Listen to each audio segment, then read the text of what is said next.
आपकी बात लाइव में स्वागत है। मैं हूं मुज़फ़्फ़र ग़ज़ाली। आज हम यहाँ कॉन्स्टिट्यूशन क्लब में हैं। यहाँ माध्यमम ब्रॉडकास्टिंग कंपनी के तहत चलने वाले मीडिया वन चैनल पर लगाई गई पाबंदी को सुप्रीम कोर्ट के ज़रिए हटाए जाने के बाद एक गेट टुगेदर रखी गई थी। इसमें वक्ताओं ने इस बात को बहुत ही तत्परता से उठाया, बहुत शिद्दत से उठाया कि ऐसे वक्त में ये फ़ैसला आया है जबकि भारत की रेटिंग मीडिया की आज़ादी के मामले में इंटरनेशनल लेवल पर गिर रही है। इस फैसले को ये माना जा रहा है कि ये मीडिया की आज़ादी और उसके आइंदा के मुस्तक़बिल पर अच्छे असरात मुरतब करेगा। आइए जानते हैं आज के वक्ताओं ने क्या कहा। इसमें बहुत भागीदारी बनी हुई है मेन स्ट्रीम मीडिया की, और उसके अंदर आपके माध्यम से, मीडिया वन के माध्यम से जो एक आशा की किरण के रूप में आप निकल के आए हैं। आप जैसे बहुत सारे साथी हैं जो इस मुहिम में आपके साथ हैं। आप उनको जानते हुए या न जानते हुए, लेकिन दिल से इस जजमेंट को आने के बाद उनको खुशी महसूस हुई है। वो सब आपके साथ हैं, हम भी आपके साथ हैं। और न्याय की इस लड़ाई में, प्रजातंत्र को बचाने की इस लड़ाई में, संविधान को बचाने की इस लड़ाई में हमारे बहुत सारे युवा बेकसूर नौजवान जेल में हैं। अभी तो उनको बाहर निकालने की भी लड़ाई लड़नी है। और ऐसे लोग जो देश में नफरत का वातावरण पैदा कर रहे हैं, जो खुलेआम धमकी भरे भाषण देते हैं और संसद के सदस्य हैं, उनके खिलाफ कोई कार्रवाई नहीं होती। जबकि अब तो सुप्रीम कोर्ट, माननीय सर्वोच्च न्यायालय का जजमेंट आ चुका है। जो हेट स्पीचेस दे रहे हैं उसके खिलाफ मुकदमा दर्ज करने की जिम्मेदारी खुद पुलिस की है। तो कोर्ट ने तो यहाँ तक कहा है कि अगर पुलिस दर्ज नहीं करेगी तो पुलिस के खिलाफ कोर्ट शो मोटो एक्शन लेगी। लेकिन ऐसा अभी तक तो होता नहीं दिख रहा है। सुप्रीम कोर्ट खुद जजमेंट सुप्रीम कोर्ट की, और वो भी अगर इम्प्लीमेंट ना हो तो डेमोक्रेसी बचेगी या नहीं बचेगी, ये सवाल डर पैदा करता है। लेकिन आप सब लोग हैं और हम हैं, किसी भी सूरत में भारत को फिर से गुलाम होता हुआ हम नहीं देख सकते। फिर से वो टुकड़ों में बढ़ जाए, ये हम नहीं देख सकते। सब जानते हैं कि आज़ादी से पहले 562 रियासतों में बटा था देश। भारत कोई संविधान ने चुन किया, विविधताओं का देश है। यहाँ अनेकों धर्म और हजारों जातियाँ हैं। उसके बावजूद देश को अगर कोई चीज़ जिंदा रखे हुए, एकजुट रखे हुए, वो तो भारत का संविधान है।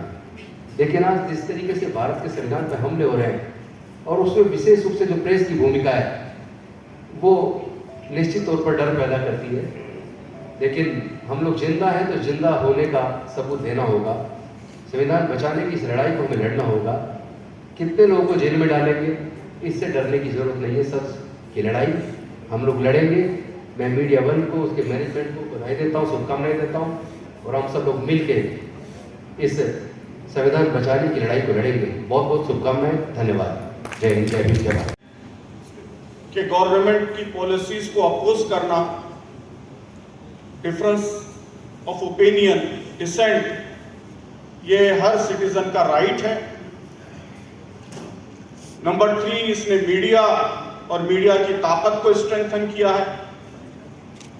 नंबर 4, इसने हमारे मुल्क के कॉन्स्टिट्यूशन और कॉन्स्टिट्यूशनल वैल्यूज को स्ट्रेंथन किया है। नंबर 5, इसने सुप्रीम कोर्ट पर एक आम सिटीजन के ट्रस्ट और उसके एतमाद को बहाल किया है। तो ये बहुत ही हिस्टोरिक जजमेंट है। और I would like to congratulate and express my sincere greetings to the management and all staff members of Media One. Their historic struggle, heroic struggle will be remembered, and it will be part of history of India. And it is a big contribution of them to the freedom and constitutional values, protection of constitutional values in India. So they deserve thanks from every freedom-loving citizen of India. तो मैं तमाम staff members का और media one की management का शुक्रिया अदा करता हूं, मुबारकबाद देता हूं, और उम्मीद करता हूं कि वो आइंदा भी ये स्ट्रगल जारी रखेंगे। अभी बहुत से मैदानों में हमारी आज़ादियां छीनी जा रही हैं, तो ये स्ट्रगल हम सबको मिलकर मुसलसल करना है। Thank you very much. लंबी स्ट्रगल के अंदर जो इन लोगों ने जो पत्रकारिता की स्वायत्तता है उसको बचाने की कोशिश की और मुल्क के अंदर जितने भी इंडिपेंडेंट जर्नलिज्म के हिमायती थे across the political spectrum, society के अंदर जितने लोग थे सब मीडिया वन के साथ खड़े हुए।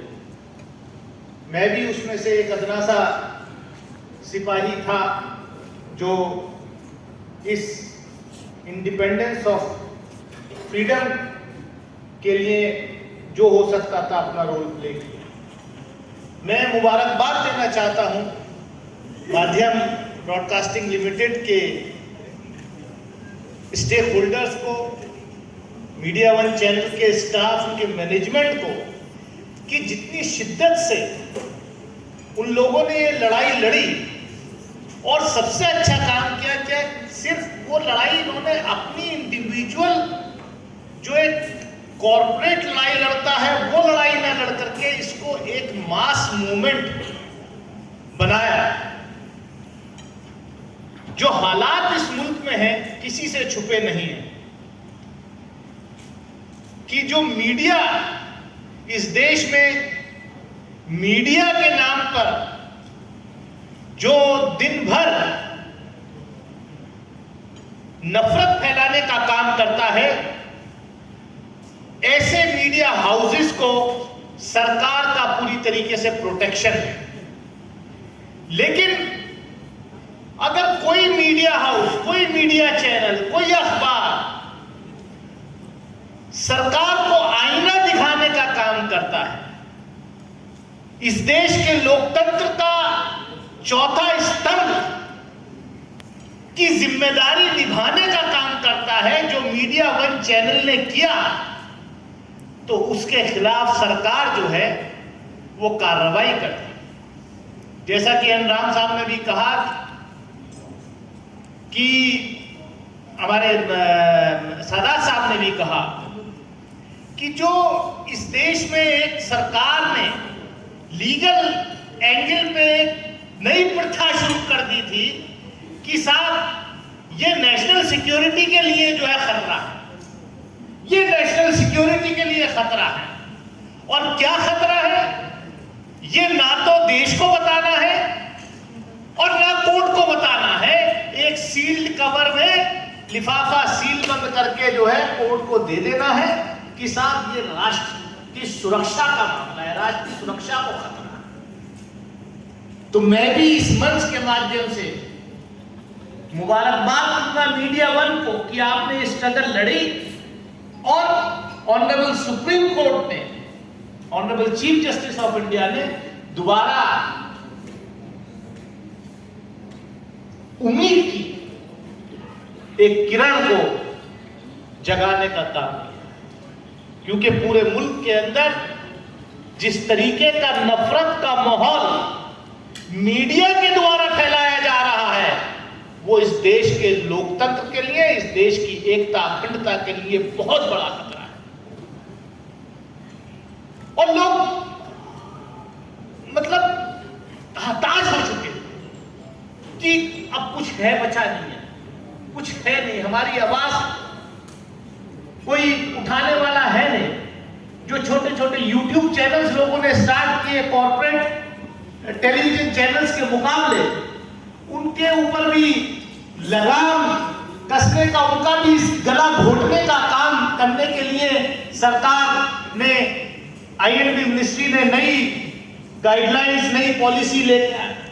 तो ये जजमेंट जो है मीडिया वन की जो लड़ाई है और जो जीत इसमें हुई है, ये पूरे मुल्क के उन लोगों के लिए, उन छोटे छोटे यूट्यूब चैनल्स, मीडिया हाउसेस चलाने वालों के लिए एक बहुत बड़ी खुशी का मौका है। मैं एक बार फिर इस खुशी के लम्हे में अपने आप को शरीक करते हुए माध्यम ब्रॉडकास्टिंग लिमिटेड और मीडिया वन के सभी लोगों को मुबारकबाद देता हूं। बहुत बहुत शुक्रिया। हुकूमत के सामने झुक गया है और जो लोग हुकूमत के मुकाबले में खड़े हुए उनके खिलाफ पै दर पै हमले किए जा रहे हैं। उसमें से एक हमला मीडिया वन पे हुआ था। मीडिया वन की जीत सिर्फ मीडिया वन की जीत नहीं है, बल्कि हम ये देख रहे हैं कि ये इस मुल्क में जर्नलिज्म की, मीडिया की जीत है। मीडिया की आवाज़ का गला तोड़ने की जो कोशिशें हो रही थी, उन कोशिशों पे इस फैसले से रोक लग सकती है।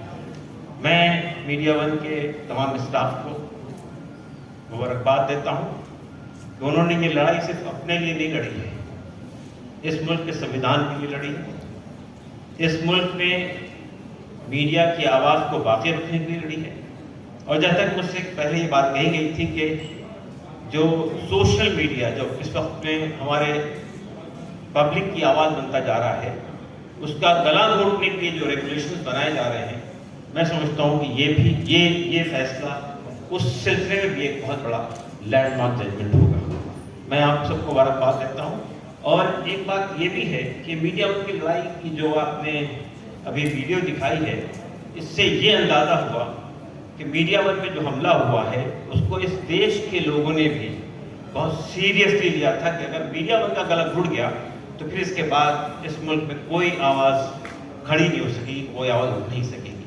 तो जिस तरह पब्लिक ने आपको ओवरवेलमिंग सपोर्ट किया, जिस तरह मीडिया के फ्रेटर्निटी ने आपको सपोर्ट किया, जिस तरह अपोजिशन पार्टीज ने आपको सपोर्ट किया, इससे मैं महसूस करता हूं कि ये बुनियादी तौर पे पब्लिक की दिल की आवाज़ थी कि मीडिया वन को सिर्फ बाकी नहीं रहना, बल्कि इस मुल्क में मीडिया को बाकी रहना। मैं आपसे गुजारिश करना चाहता हूं कि जब हम देखते हैं कि हमारे दिल्ली के चैनल एक के बाद एक दम तोड़ रहे हैं, हुकूमत सामने घुटने टेक रहे हैं, आखिरी आवाज़ थी NDTV, वो भी ख़त्म हो गया, तो मीडिया वन को अब केरला से बाहर आना चाहिए। दिल्ली और फिर यहाँ से आप पूरे मुल्क वो काम जो आप केरला में बैठ के कर रहे हैं, वो काम आप हिंदी और अंग्रेजी में दिल्ली से करना शुरू कीजिए। एक बहुत बड़ा काम होगा।